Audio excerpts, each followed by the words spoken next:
The iPhone 17 Pro Max is here, and it's one of Apple's most promising iPhones.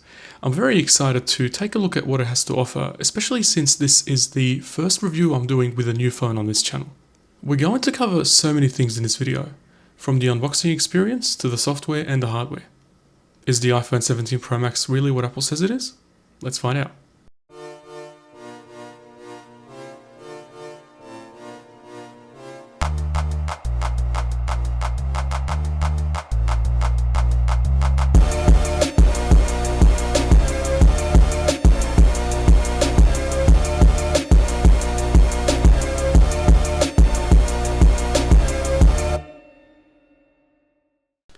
Okay, so we've got the iPhone 17 Pro Max here in deep blue, as well as the USB-C charging cable.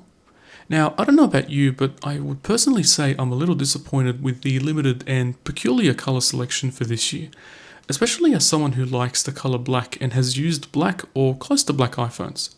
So I've previously had a black iPhone 4, a jet black iPhone 7 Plus, and more recently a space gray iPhone 11 Pro Max.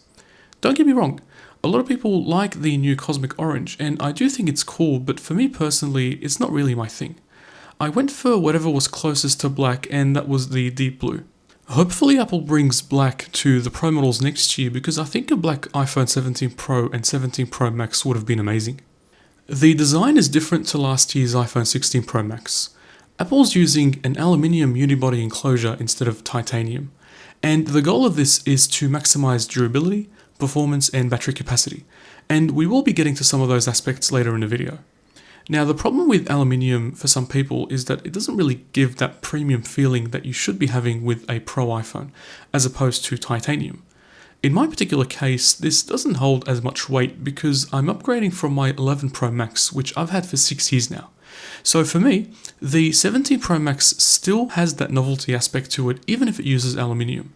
I'm personally more interested in the functionality side of things and what this iPhone is actually capable of. But of course, if you see titanium as a big deal, then it may be a factor that could deter you from buying the iPhone 17 Pro or 17 Pro Max.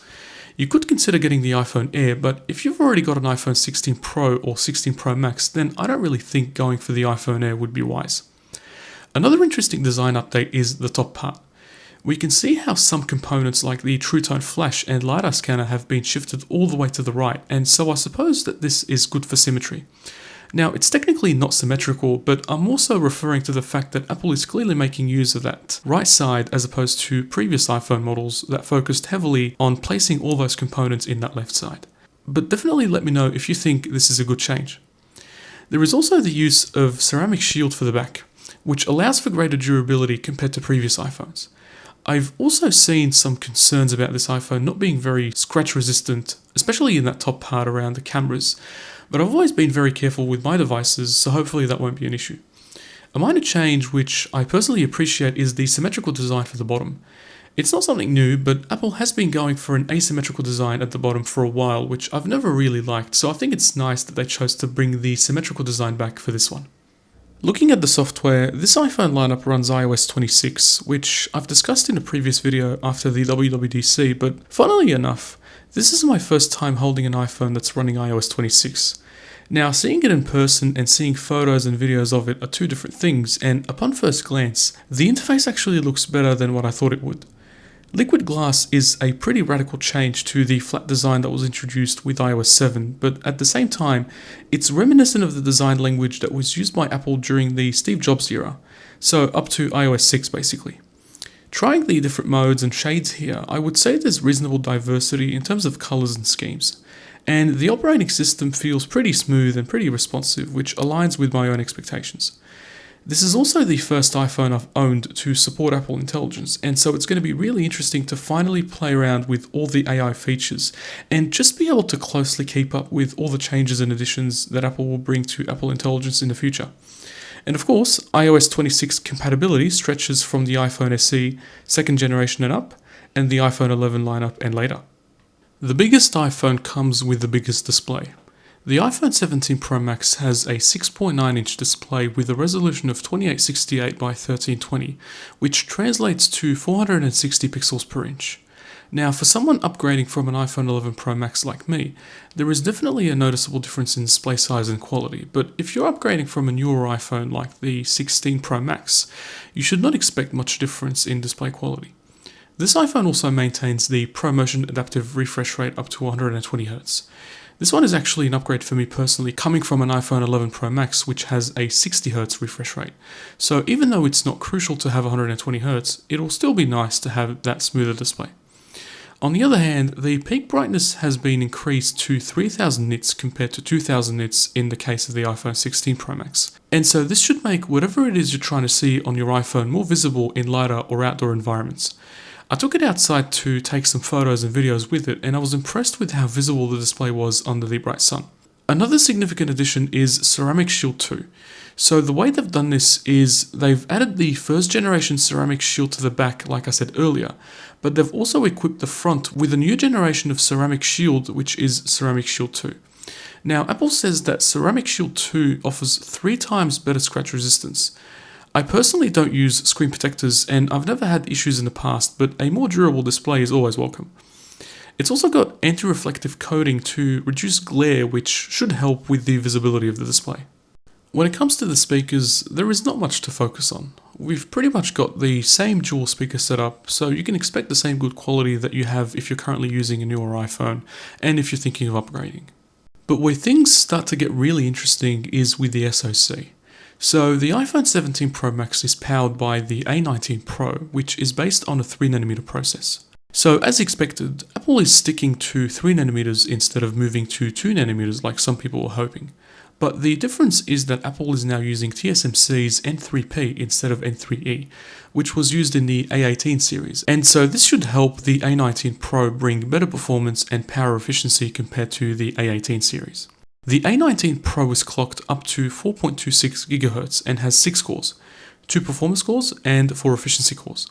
The clock rate is a little higher than that of the A18 series, and overall this should be a terrific CPU based on what we have on paper. But let's take a look at how this iPhone performs in terms of CPU and GPU benchmarks. And we are back around 4 minutes later with the CPU benchmark results for single-core and multi-core performance. Now the scores for both single-core and multi-core seems to be on the lower end. While there is definitely a significant improvement compared to the iPhone 16 Pro Max, I have seen some higher scores on other people's 17 Pro Maxes, both single-core and multi-core. But while that is interesting, you shouldn't expect a noticeable difference in performance if you get slightly lower scores on your iPhone 17 Pro Max compared to someone else's iPhone 17 Pro Max, and vice versa. The GPU test took about a minute, so it was fairly quick. This time, the score was around the same as the average score for this iPhone, and it's actually a pretty significant improvement over the 16 Pro Max, so it looks like Apple did well in this area. What I'm also really happy about is the RAM increase. So the iPhone 17 Pro Max includes 12GB of RAM, which is not only a 4GB increase compared to the 8GB of RAM in the iPhone 16 lineup, which is already a pretty significant increase, but if you're upgrading from an older iPhone like I am, there's going to be a huge difference. So as you might know, the iPhone 11 Pro Max has 4GB of RAM, and so I'm really excited to use an iPhone with triple the RAM. Now, I've had some time to play around with this iPhone, and there's something that I'm sure many of us are keen to learn a bit more about, which is the vapor chamber. So with previous iPhones, if your phone gets warmer, you would mostly feel that increased temperature in one part of the phone. With the iPhone 17 Pro Max, the vapor chamber spreads that warmth around the phone and reduces the overall temperature. And from what I've seen, this is actually working as intended. The phone feels pretty much the same all over. But it's going to be especially interesting to see how well the vapor chamber does here in Australia because of how hot our summers are. In terms of storage, this is the 512GB model, and it was definitely a noticeable jump in price.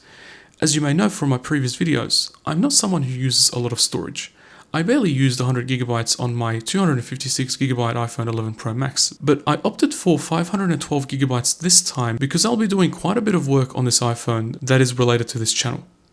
But this iPhone also comes in 256GB, 1TB, and for the iPhone 17 Pro Max only, we now get a 2TB option.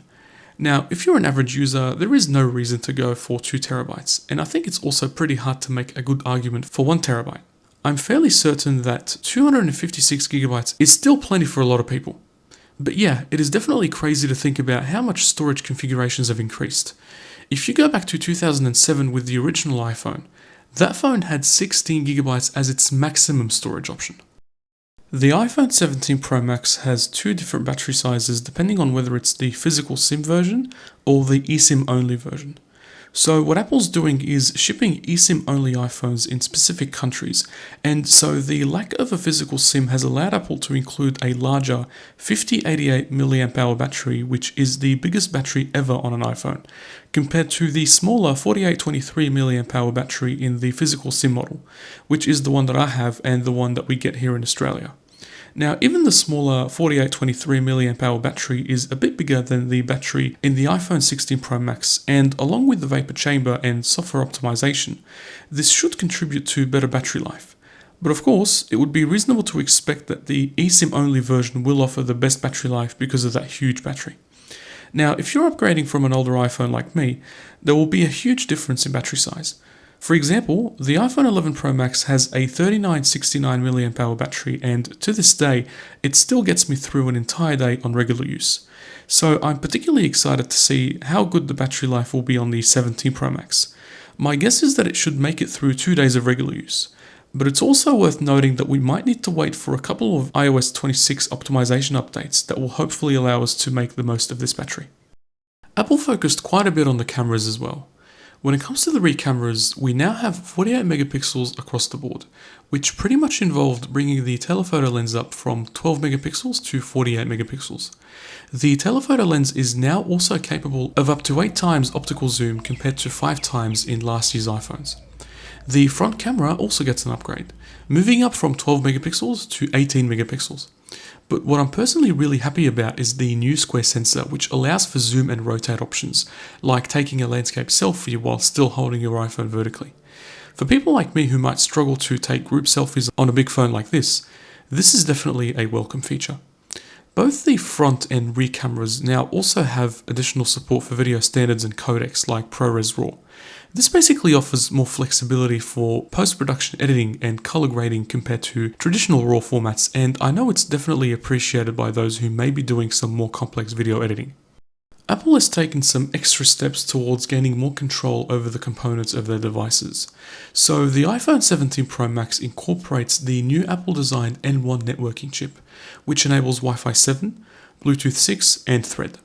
This was done to reduce reliance on Broadcom, which is a supplier of network chips, so Wi-Fi and Bluetooth, and has been supplying these to Apple.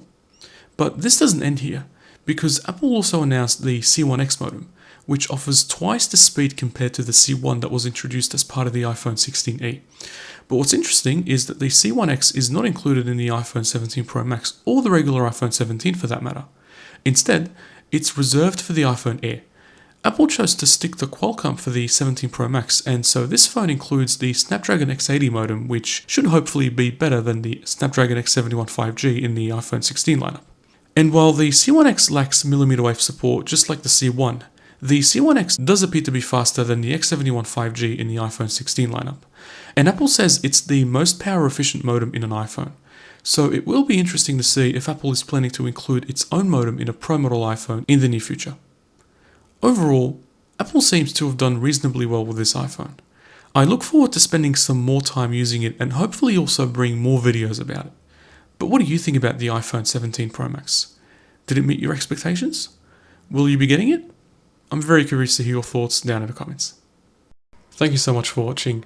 I really hope you've enjoyed this video. If you have, please like, share and subscribe. And feel free to let me know in the comments if there is anything tech you're interested in and want me to make a video about. Also, please consider supporting me by donating to my channel through buymeacoffee.com. I would really appreciate any support as I continue to bring fun and interesting content like this. Only if you can, of course. Link down below. This was the Wizard of Tech, and I'll see you in the next video. Take care.